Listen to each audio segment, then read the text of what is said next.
Okay, I think we're going live. Awesome, we're live. All right, so welcome everybody.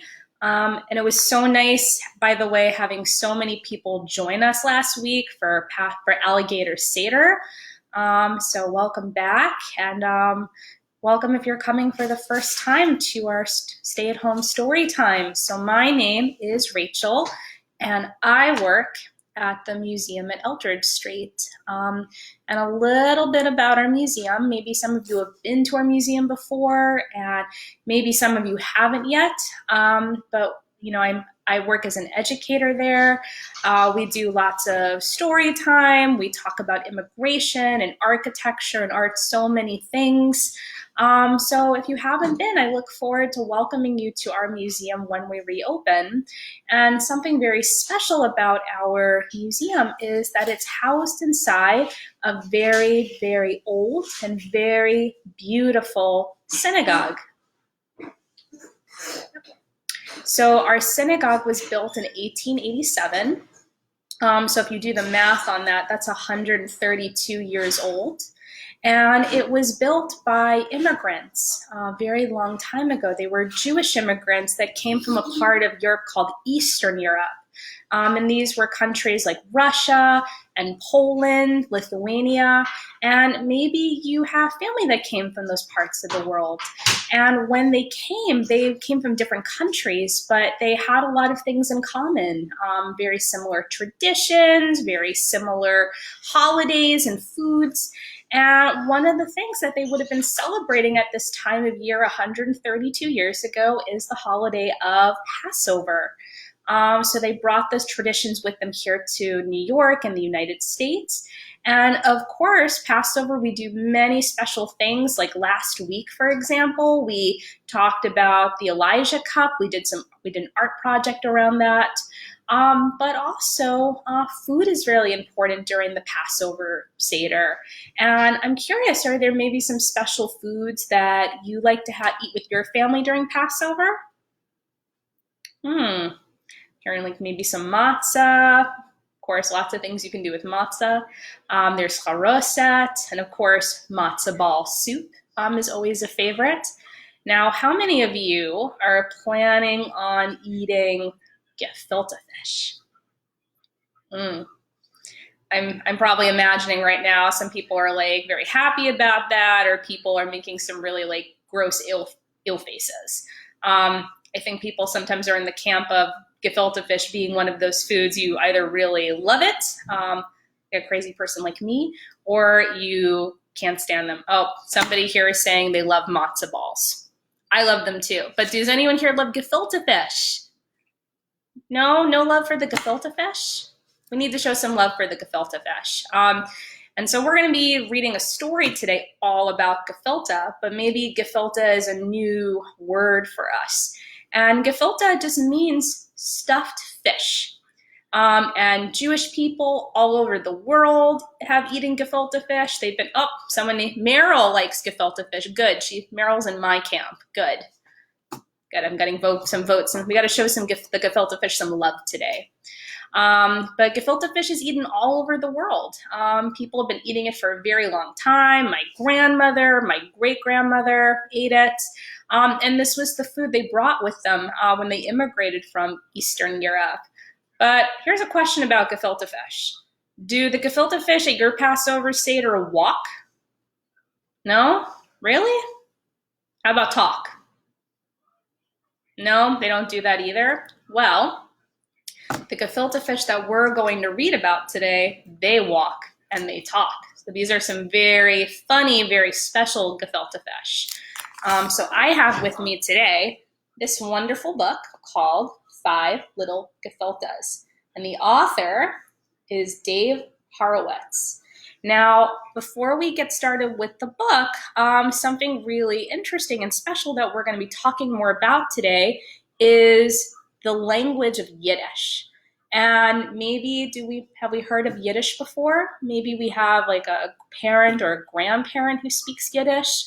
And I guarantee you right now, even if you have never heard of Yiddish before, everybody here probably knows at least one word in Yiddish. I'm going to give you a hint.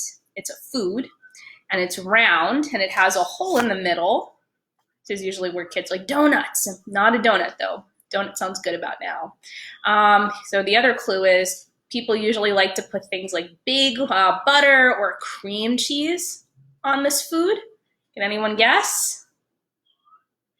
It's right, bagel. So bagel is a Yiddish word. Lots of people like bagels. So Yiddish is the language that the Jewish immigrants brought over to places like the US in the late 1800s. It's a combination of German and Hebrew. Yes, my friend Roberto here is all for the bagels. Yep, we all know a little bit of Yiddish, especially if you're a New Yorker. Many immigrant communities come to New York, and their language kind of becomes part of that, like what I call the New York vernacular. So bagel is definitely up there. But Yiddish was the language spoken by the immigrants who came here. It looks like Hebrew, it uses the Hebrew alphabet, but it's compared with German. So it sounds very different from Hebrew. And this was their language. And these Gefiltes in our story, they speak Yiddish. So we're going to be learning some Yiddish today with this book. So as I read the story to you, I'm also going to stop and I'll share some of the words that they say. So I'm going to teach you some new Yiddish words today. Now, one of the things you can do to help me, though, there is a phrase in the book that keeps repeating, and the phrase is oy vey. So can everybody just stop for a moment and say oy vey? So oy vey means like, oh no. So if there's something very bad or troubling happening, we might say oy vey. So anytime I say oy vey, feel free to say it along with me. We can say it together. All right, so we're gonna start our story. Five Little Gefiltes. And do you like to read the dialogue and the thought bubbles? Such a nice book. And I thought the dedication was really sweet. For Poppy. And Poppy, this is Poppy with his siblings.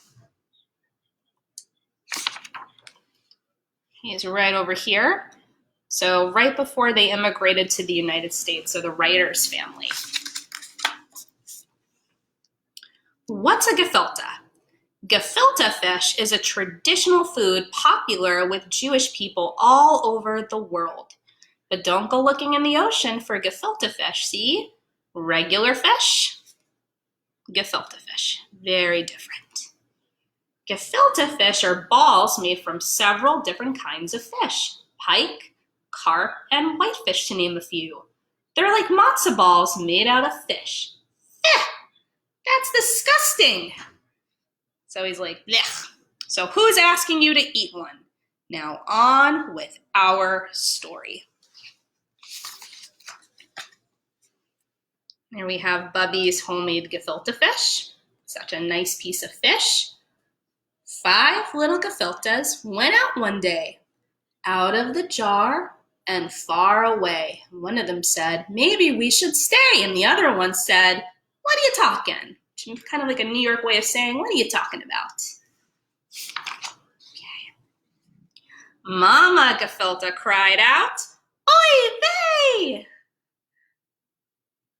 But only 4 little gefiltes came back that day. If you look a little carefully, maybe we can spot the 5th gefilte. There he is, across the way in his little tenement. 4 little gefiltes went out one day. They went to the theater and took in a play. Little Miss Matza, today. 4 stars, says the shmata, and then next week, Goldilocks and the 3 schmears. This locks rock, says Rolling Matza. Mama gefilte cried out, oy vey! But only 3 little gefiltes came back that day. There's a little bit of dialogue from the play. Little Miss Matza sat on her tuchus, which is your tushy, eating a nice bowl of soup. Along came a spider and sat down beside her and frightened her right off the stoop. And the spider says, boo, I tell ya. And Miss Matza goes, I'm gonna plots, which means I'm going to faint. So plots means faint. Three little gefiltes went out one day. They went for a swim in the great New York Bay. Hooray! And there's the Statue of Liberty back there. Mama Gefilte cried out, "Oy vey!" But only two little gefiltes came back that day. The brothers are saying to each other, "This stinks, I'm totally schwitzing." And schwitz means to sweat. And the other one says, "I know, it's so humid." Two little gefiltes went out one day. They went to a deli and crashed the buffet. And the pickles are saying, "Hey, those guys ain't matzo balls. What a schnook." A schnook means fool. And what's going on here? So much crazy stuff. Such chutzpah. Chutzpah means nerve. So they crashed the buffet. See the all-you-can-eat sign. And there's a sign up there that says, "Don't be a chaza," which means don't be a pig. Mama Gefilte cried out, "Oy vey!" But only one little gefilte came back that day. "Waiter, there's a gefilte in my soup." One little gefilte went out one day. A big yellow taxi schlepped him away. And to schlepp, which is one of our favorite words to say at Eldridge, means to carry. There he goes, off in his kosher taxi cab. Oh no, so how many gefilte fish do we have left? Mama Gefilte cried out, "Oy vey!" But not a single gefilte came back that day. Oh no, none of them came back. So sad. Sad Mama Gefilte went out one day. She went to the park and kvetched the whole way. Kvetch means to complain. And what she's saying, "Oi, oi, oi, what sorus? They don't write, they don't call. Oi, oi, oi." And surus means what troubles, what woe to me, what sadness. She finally got tired and sat on a bench.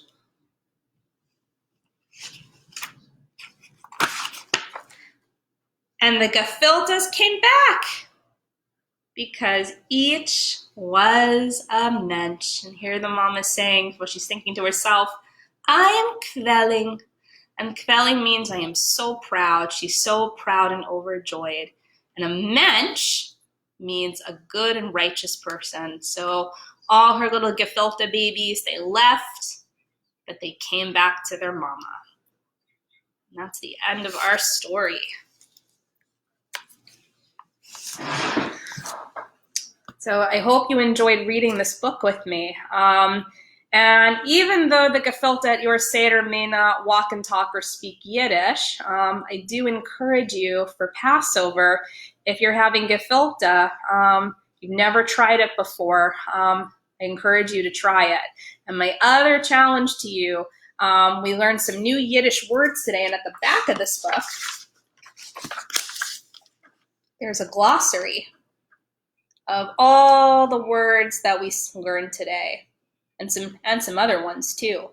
So you can look at these words and you can try practicing with them. You can try using them in some sentences, speak to your family in Yiddish. So yeah, try to do that. And if you're trying gefilte fish for Passover tomorrow, you can comment on this video and let us know if you love gefilte fish or just maybe wasn't your cup of tea. So that's our reading for today, but I had so much fun reading this book with you, and we'll be back again to do more stories and activities in the weeks to come. And if you're looking for other activities or want to know more about the museum today, you can go on our website, www.eldridgestreet.org, and visit our Learning from Home page. We have a lot of really great activities with art and photographs, and there are more things coming your way. So I wish to everybody of safe and happy Passover. And we will see you soon. So take care for now, and we'll be back soon. Bye.